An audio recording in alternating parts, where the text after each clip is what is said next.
News.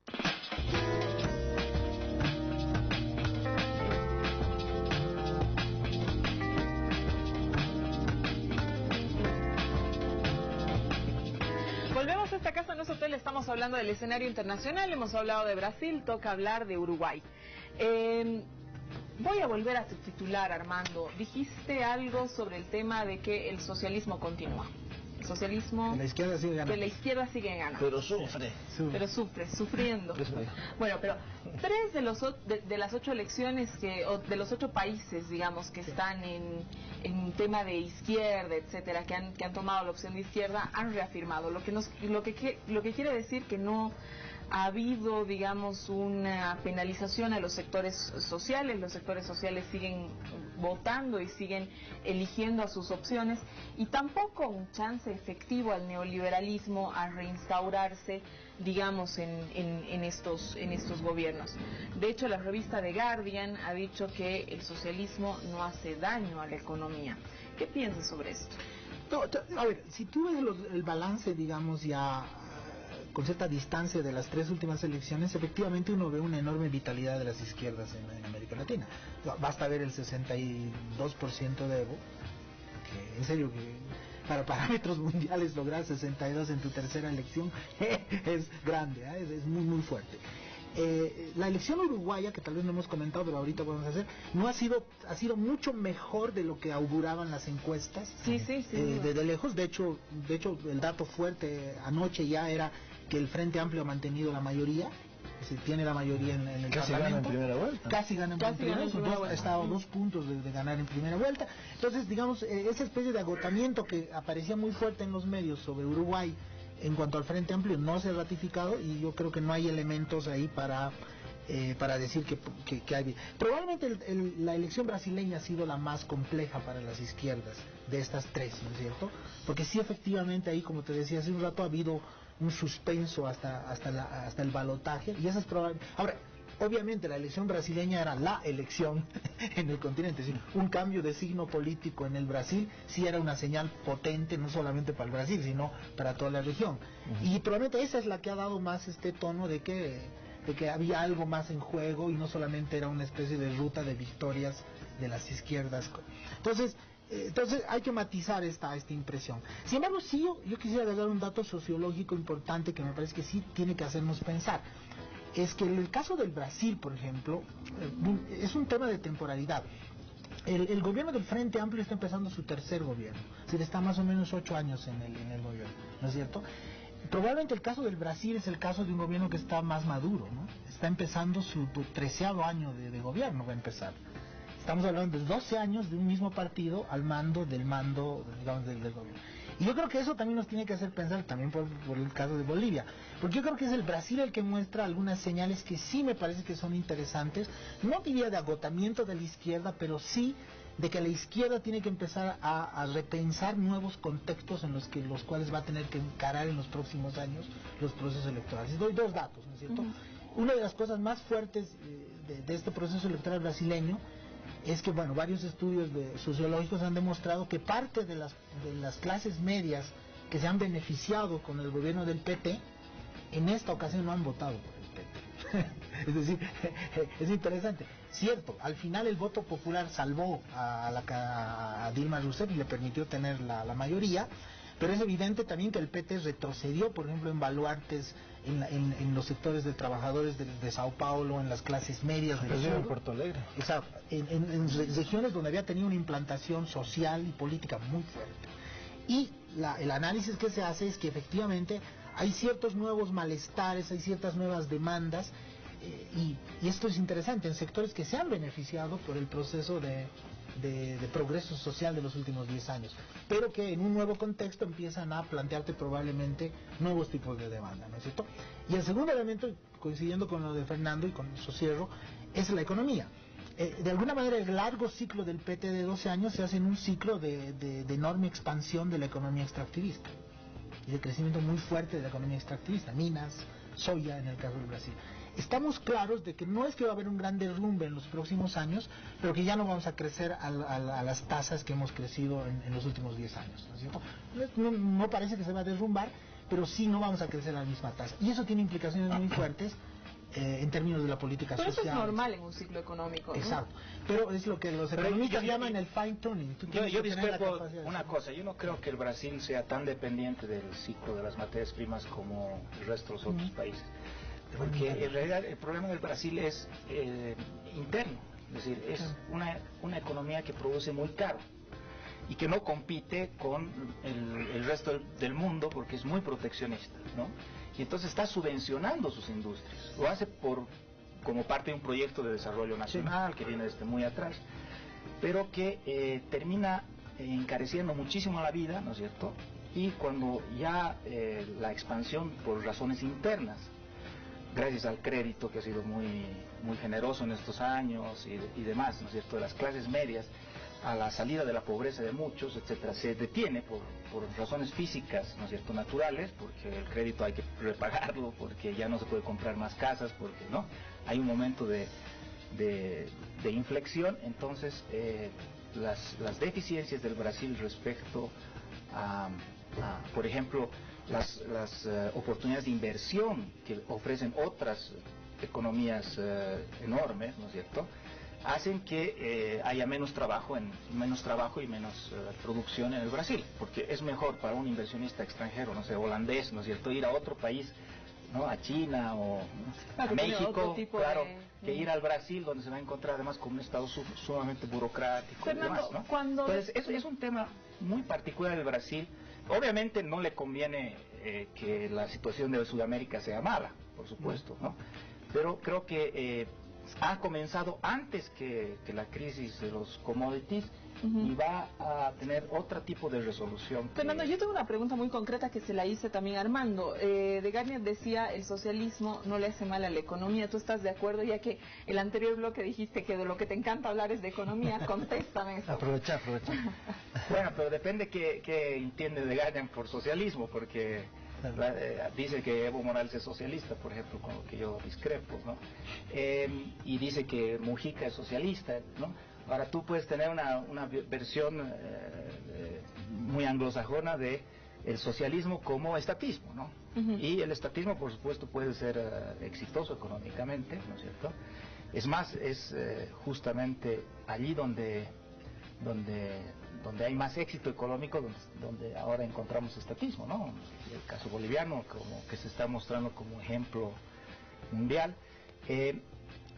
Entonces, no es exactamente el socialismo del que podríamos hablar en términos marxistas, ¿no?, del que se está hablando. Ahora, yo pienso que el caso uruguayo es muy sintomático de la poca comprensión que tienen, ¿no es cierto?, los observadores extranjeros de Latinoamérica, porque ellos ven a Mujica como alguien de izquierda radical, ¿no es cierto?, cuando nosotros sabemos que es una izquierda, evidentemente una izquierda uruguaya, pero muy distinta, digamos, de otro tipo de expresiones.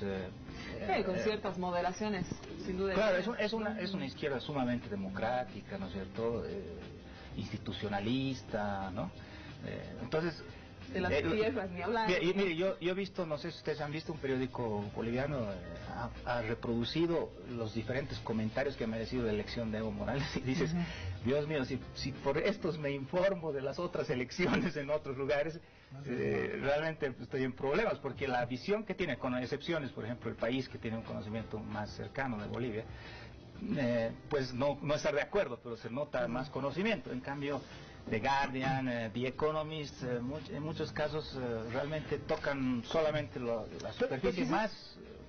Yo creo que ha habido dos fases, ¿no? O sea, la primera fase efectivamente ha habido un radicalismo inaugural, digamos, así que está marcado por Chávez, ¿no?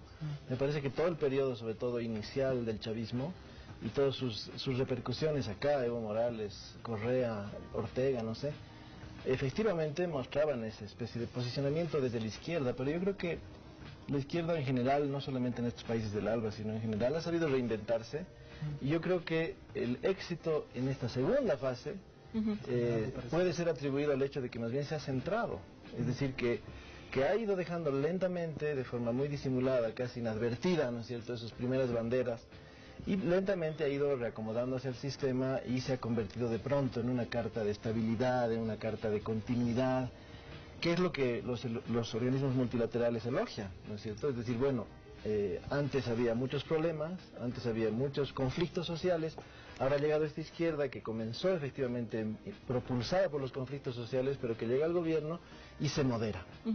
Y creo que sí, el Uruguay es el ejemplo más clásico. O sea, el Frente Amplio comenzó su campaña electoral hace mucho tiempo prometiendo la estatización de la banca, ¿no?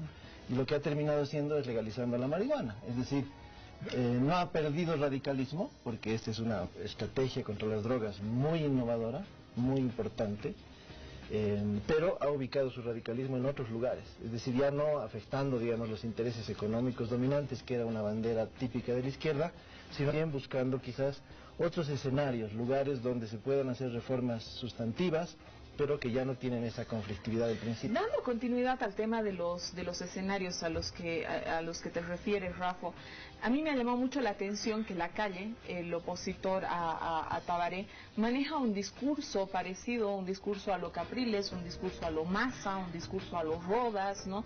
Donde no se oponen, no se oponen a todas las medidas de gestión que hubieran tomado los gobiernos de izquierda, los gobiernos populares, más bien asumen esas medidas. De hecho, tanto así que hace pocos días Rodrigo Paz, líder tarijeño, declaraba y decía que no habría que oponerse al gobierno de Evo Morales, sino más bien reconocer toda la gestión. ¿Qué te dice esto, Rafa? Bueno, es un poco convalida lo que estaba diciendo hace un momento. Estas izquierdas se han moderado.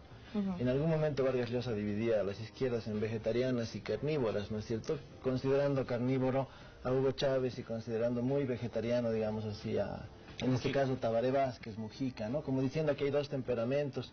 Yo creo que lentamente, si hacemos una comparación, casi se han nivelado. Es decir, casi están un poco aplicando las mismas medidas, teniendo éxito con los mismos procesos, entregando bonos, luchando contra la pobreza, reduciendo la desigualdad.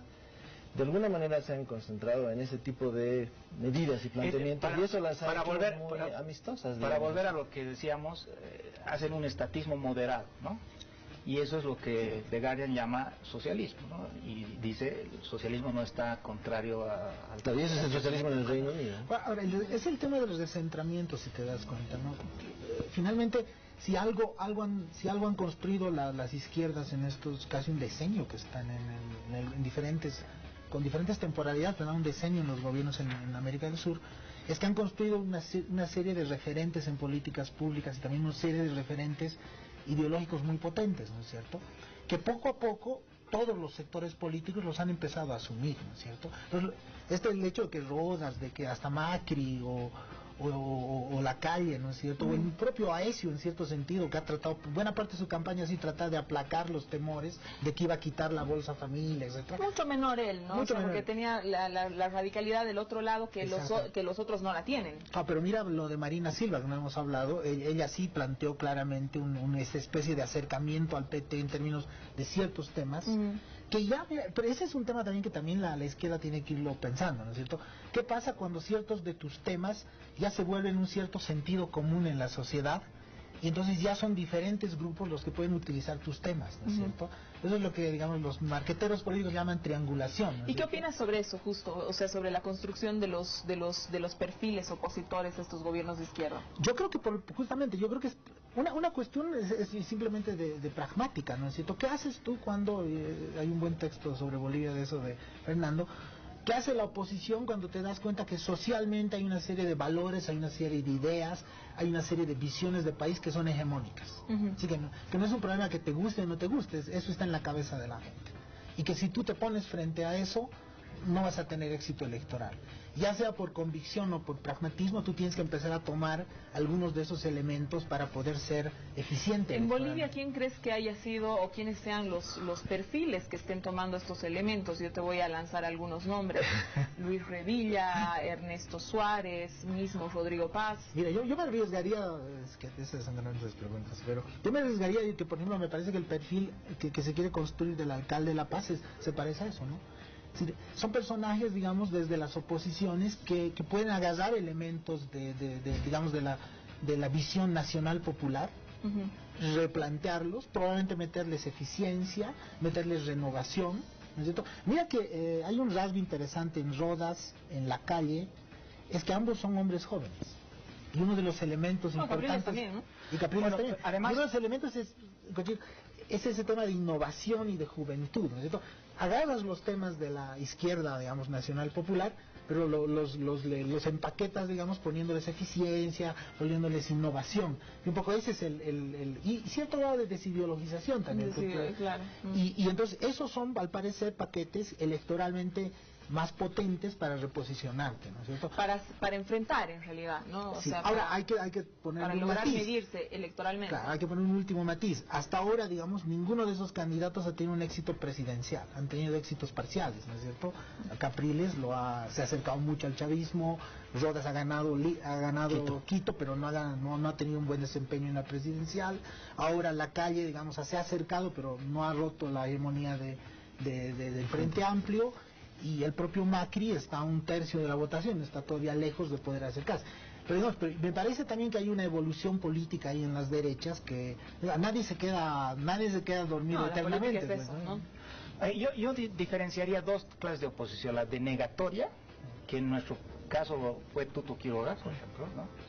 Y la dialogante, con el proceso que va más allá del partido de gobierno, el proceso que se construye a partir de la nacionalización, ¿no? Una matriz histórica, digamos, que podríamos llamar de la nacionalización. Y ese diálogo es complicado porque implica romper con pasados y lealtades anteriores, ¿no es cierto? Pero es el que permite crear una oposición que sea capaz de ser realmente una alternativa democrática, ¿no? Ahora, la cuestión es en qué medida, ¿no es cierto?, las izquierdas, y ahí creo que las diferenciaciones entre izquierdas todavía son válidas, van a permitir, ¿no es cierto?, ese reciclamiento, esa combinación de nacionalismo y lo nacional popular con el liberalismo, ¿no? ¿En qué medida lo van a permitir? Y ahí hay una diferencia entre izquierdas más constructivistas, yo lo llamaría así, es decir, que son están mucho más interesadas en imponer una forma una concepción única, una forma única de construcción social, ¿no es cierto? Sería el caso de Venezuela, de Bolivia y del Ecuador. Y hay izquierdas que, digamos, son más liberales, ¿no? Y el caso de Uruguay, incluso el caso del PP, es decir, que aunque por supuesto quieren seguir en el poder y quieren desplazar a los rivales, están dispuestas a compartir, digamos, el proyecto social, el sueño del país en el futuro, con otras visiones que no sean propiamente la suya, ¿no? Entonces hay que ver si esa distinción se va a traducir luego en escenarios políticos muy diferentes, porque el caso venezolano, por ejemplo, nos alerta acerca de ambas cosas. Por un lado, la división entre López y Capriles es una división entre una izquierda dialogante, la de Capriles, y una izquierda denegatoria completamente, que es la de López. Izquierda, ¿no? O digo, de una derecha, perdón. Y al mismo tiempo el chavismo nos muestra, ¿no?, un proyecto social que no quiere intercambiar, no quiere coordinar con otros sectores populares, lo cual lo lleva a veces a la violencia o a forzar mucho las cosas políticamente. Entonces, el caso venezolano nos alerta acerca de, digamos, un optimismo muy grande sobre esta corrida hacia el centro de unos y otros, ¿no? Rafa. Sí, yo creo que, mira, me parece que lo que las izquierdas en el poder ahora terminen configurando, cualquiera de las dos opciones que Fernando planteaba, es decir, imponer o compartir, para resumirlo rápidamente, depende también mucho de lo que la oposición haga. Si tienes una oposición dura, una oposición que niega todos los logros, los avances, que tiene una posición muy radical, es muy difícil también que al interior del bloque de poder se puedan de alguna manera flexibilizar los esquemas, las disciplinas, a veces esta especie de propensión a la imposición de ciertas ideas, ¿no? Yo creo que en eso la izquierda uruguaya es ejemplar. Es decir, y eso tiene mucho que ver también con el sistema político uruguayo. Es decir, no solamente ha ganado el Frente Amplio con un 47%, sino por la forma en que los uruguayos votan, es decir, la gente elige tal vez al Frente Amplio, pero al mismo tiempo tiene la posibilidad de elegir un sublema, es decir, la tendencia que dentro del Frente Amplio les parece más interesante. Entonces, la elección no solamente es entre los partidos y candidatos, sino también dentro de cada partido hay una pugna de alguna forma, ¿no? Y el ingreso fuerte de Mujica en el último momento de la elección, su postulación como senador, y la conformación dentro del Frente Amplio del llamado Grupo de los Ocho, donde están 8 organizaciones que han decidido un giro más hacia la izquierda, por ejemplo, y que ha recibido la mayoría de los votos, es decir, ese ha sido, digamos, el jalón más fuerte. Eso nos está mostrando una izquierda que dentro de sus estructuras practica la democracia de forma muy consecuente, y esto por supuesto está muy alentado también por la forma en que se deciden las cosas, por la institucionalidad, digamos así, ¿no? Ha reforzado mucho más esa institucionalidad donde hay internas obligatorias, donde las internas están reguladas desde arriba, donde hay esta idea de los sublemas. Todo esto hace que dentro del Frente Amplio haya mucha discusión, mucho debate, que haya muchos librepensantes, que es algo que deberíamos aprender en Bolivia, que el MAS debería aprender así al pie de la letra, tomar apuntes disciplinadamente por lo que tiene que hacerse, ¿no? Porque efectivamente, es decir, el talante, las formas, los énfasis que cada organización tiene, en este caso dentro del poder o fuera de él, son determinantes también para ver un poco la calidad de la democracia. Lo cual resume Pablo Stefano diciendo lo que en realidad hay son sistemas políticos vegetarianos y sistemas políticos carnívoros, ¿no? pero también en eso hay que matizar. Yo te diría, por ejemplo, tanto ahora que estamos hablando del descentramiento y cómo se van armando nuevos campos políticos en la región, es interesante también cómo el MAS, esto que estamos analizando, el recentraje del MAS implica también una capacidad de ser flexible, obviamente preservando, a diferencia, digamos, del Frente Amplio, probablemente desde una identidad política mucho más dura, digamos, mucho más autorreferente, ¿no es cierto? Pero al mismo tiempo siendo bien autorreferente, que explica también su fortaleza en ciertos sectores. Atención, es muy flexible y entonces te plantea también proyectos políticos que innovan en cierto sentido. Es decir, y eso era un tema que teníamos que conversar. Por ejemplo, el hecho de los acercamientos del MAS al sector privado, el hecho que te acerques a ciertos sectores de las clases medias, muestra también hasta qué punto son más exitosas las izquierdas que logran un poco trascenderse a sí mismas, innovar, sin perder su identidad básica. Pueden innovar, pueden apelar a otros sectores, ¿no es cierto? Y eso también está mostrando el dinamismo, y esas son las izquierdas que tienen más posibilidades de resistir también a la renovación de las derechas, ¿no es cierto? Me tengo que ir un corte. Volvemos ahora mismo para hablar de qué es lo que ha sucedido también con Evo Morales, presidente reelecto de Bolivia, que ha estado haciendo su primera visita como presidente reelecto al Papa. Quédense en esta casa, no se